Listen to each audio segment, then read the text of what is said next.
الحمدللہ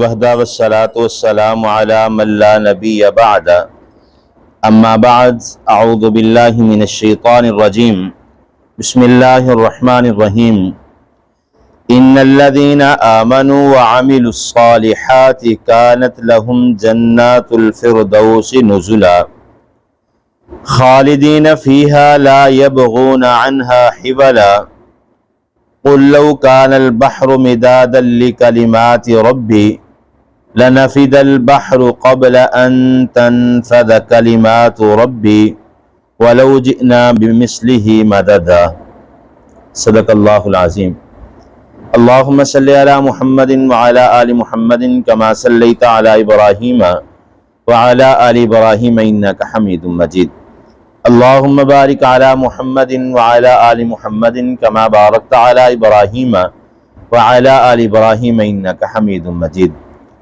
ہر قسم کی حمد و ثنا اللہ وحدہ لا شریک کی ذات کے لیے، اور کروڑہ درود و سلام امام الانبیاء جناب محمد الرسول اللہ صلی اللہ علیہ وآلہ وسلم کی ذات اقدس پر۔ مختصر حمد و ثنا کے بعد گزشتہ آیات میں ہم نے جہنم کا تذکرہ پڑھا ہے۔ اللہ رب العالمین نے فرمایا افحسب الذین کفروا ان یتخذوا عبادی من دونی اولیاء انا اعتدنا جہنم للکافرین نزلا، کہ وہ لوگ جو گمان کرتے ہیں جنہوں نے کفر کیا اور اللہ کے علاوہ غیروں کو اپنا ولی اور کارساز بناتے ہیں، تو اللہ فرماتے ہیں انا اعتدنا جہنم للکافرین نزلا، تو بے شک ہم نے ان کے لیے تیار کر رکھی ہے جہنم مہمان نوازی کے لیے۔ اور آج کی آیت کریمہ میں اللہ رب العالمین جنتی لوگ اور نیک لوگوں کا تذکرہ فرما رہے ہیں۔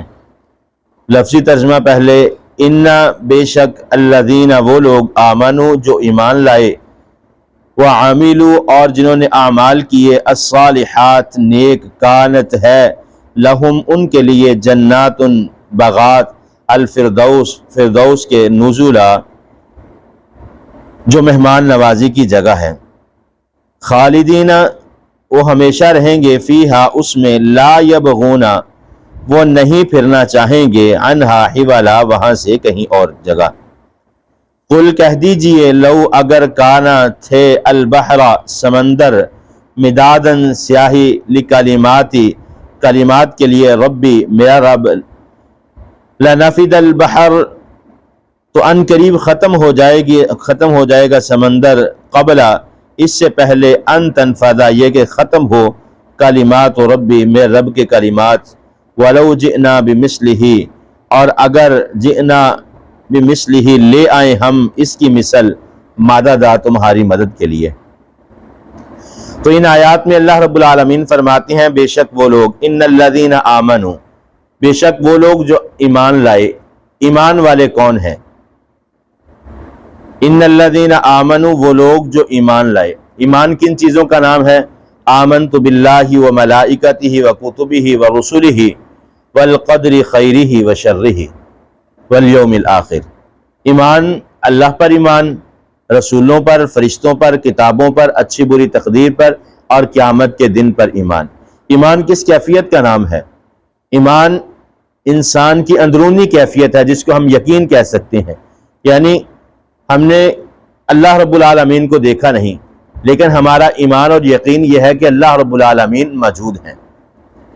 اسی طرح ہم نے کائنات میں تقریباً 1.25 لاکھ کے قریب انبیاء کرام کو معبوس کیا، لیکن ہمیں کسی نبی کا پتہ نہیں، کسی نبی کو دیکھا نہیں، لیکن جو قرآن و حدیث سے ہمیں پتہ چلتا ہے ہم اس پر ایمان رکھتے ہیں۔ اسی طرح اللہ رب العالمین کی مخلوق فرشتے ہیں جن کو ہم دیکھ نہیں سکتے لیکن ہمارا ایمان ہے۔ ہمارے کندھوں پر 2 فرشتے موجود ہیں، ہمارا ایمان ہے، اچھائی والا برائی والا دونوں ہمارے نیکیاں اور بدیاں تحریر کر رہے ہیں، کرامن کاتبین ہیں، ہمارا اس پر یقین ہے۔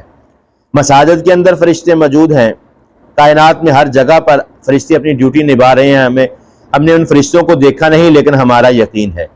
اسی طرح تقدیر کو ہم نے دیکھا نہیں لیکن ہمارا یقین ہے۔ آخرت کے دن کا ہمیں یقین ہے، یقیناً اس کو ہم دیکھیں گے بھی، لیکن ابھی آنے سے پہلے ہمارا یہ ایمان ہے، یہ ہے ایمان کی کیفیت۔ اور اب ایک بات ہے اسلام اور ایمان میں فرق ہے۔ اسلام اس کے 5 رکن ہے: توحید و رسالت، نماز، زکوٰۃ، روزہ اور حج۔ انشاءاللہ اس موضوع پر پھر کبھی بات ہوگی ایمان اور اسلام کے حوالے سے۔ ان الذین آمنوا، بے شک وہ لوگ جو ایمان لائے، وعملوا الصالحات، اور اپنے ایمان کو اپنے نیک اعمال کے ساتھ واضح کیا۔ یہ نہیں کہ ہمارے دل میں اللہ کا یقین ہے، نبیوں پر ایمان ہے، رسولوں پر ایمان ہے، فرشتوں پر ایمان ہے، کتابوں پر ایمان ہے، اسی طرح تقدیر پر ایمان ہے، قیامت کے دن پر ایمان ہے، لیکن ہمیں ان چیزوں کو اپنے اعمال کے ساتھ واضح کرنا ہوگا۔ وعاملوا الصالحات، جس نے نیک عمل کیے، کانت لہم جنات الفردوس نزلا، تو اللہ فرماتے ہیں ان کے لیے فردوس کے باغات ہیں، نزلا، جہاں پر ان کی مہمان نوازی کی جائے گی۔ اب یہی لفظ نزلا اسی رکوع کی ابتدا میں انا اعتدنا جہنم للکافرین نزلا، کہ جو کافر لوگ ہیں ان کے لیے جہنم کی مہمان نوازی ہے، جہنم کے کھانوں میں سے کھانے ہوں گے۔ جہنم کے کھانے کیا ہے؟ جیسا کہ نبی مکرم صلی اللہ علیہ وسلم نے فرمایا کہ انسان کا خون اور پیپ ان کا پینا ہوگا۔ جہنم میں وہ کئی سالوں تک تڑپتے رہیں گے پیاس کی وجہ سے، لیکن جب پینا ملے گا تو وہ خون اور پیپ ہوگی، جس کو انسان دیکھنا گوارا نہیں کرتا۔ اور اسی طرح ان کے چہروں میں، کھانے میں آگ سے اور طرح طرح کے عذابات ہیں۔ اسی طرح کانت لہم جنات الفردوس نزلا، نیک لوگوں کے لیے فردوس کے باغات ہیں اور جہاں پر ان کی مہمان نوازی کی جائے گی۔ فردوس جنت کا وہ سب سے اعلیٰ درجہ ہے جس کے متعلق نبی مکرم صلی اللہ علیہ وسلم نے فرمایا جب بھی تم سوال کرو تو جنت الفردوس کا سوال کرو۔ فردوس جنت کا وہ مقام ہے جس کے اوپر اللہ رب العالمین کا عرش موجود ہے، یعنی سب سے بلند و بالا۔ اور فردوس اس باغ کو کہا جاتا ہے عربی زبان میں جس باغ کے اندر سرسبز اور شاداب ہو، جو باغ جو ہے پھلوں اور پھولوں سے لدا ہو، ہر قسم کا پھل اس میں موجود ہو، اس کو فردوس کہتے ہیں۔ تو اللہ رب العالمین فرماتے ہیں خالدین فیہا، ہمیشہ اس جنت میں رہیں گے، یعنی دنیا کی جو زندگی ہے یہاں پر تو ہمیشگی نہیں ہے، ایک وقت کے بعد ہمیں موت آ جانی ہے، دنیا کا تعلق ختم ہو جانا ہے، لیکن جو جنت الفردوس ہے خالدین فیہا، اس میں ہمیشہ رہیں گے، لا یبغون عنہا حولا، اور کبھی بھی وہ یہاں سے پھرنا، یہاں سے کہیں اور جانا مناسب نہیں سمجھتے۔ حولا، ہا واو لام اس کا مادہ ہے، اور تبدیل کرنا اس کا مطلب ہے، جیسے ماحول تبدیل ہوتا ہے۔ عربی زبان میں سال کو حولا کہتے ہیں۔ حول کا مطلب یہ ہوتا ہے کہ تبدیلی آنا، جیسا کہ سال میں 4 موسم آتے ہیں، موسم تبدیل ہوتا رہتا ہے، دن بڑے چھوٹے ہوتے رہتے ہیں، تو یہ تبدیلی کے معنی میں آتا ہے۔ اور اللہ رب العالمین فرماتے ہیں جب یہ جنت الفردوس میں چلے جائیں گے ان کو یہاں سے جانا مناسب نہیں ہے، یہ اس چیز کا گمان ہی نہیں کر سکتے کہ ہم جنت الفردوس کو چھوڑ کر جنت کی کسی اور کونے کا رخ کریں، بلکہ وہ جنت الفردوس میں رہنا پسند کریں گے۔ پھر اللہ رب العالمین نے فرمایا قل، کہہ دیجئے، نبی مکرم صلی اللہ علیہ وسلم سے مخاطب ہوئے اور فرمایا کہ کائنات کے لوگوں سے کہہ دیجئے لو کان البحر مدادن، اگرچہ سمندر کے پانی کو مدادن، سیاہی، روشنائی بنا لیا جائے۔ مداد میم دال دال اس کا مادہ ہے جس کا مطلب ہے پھیلنا، مدت اسی سے ہے۔ اور جو سیاہی ہے جب انسان لکھتا ہے تو وہ بالکل تھوڑی سی سیاہی ہوتی ہے اور کئی صفحات کو لکھ جاتا ہے۔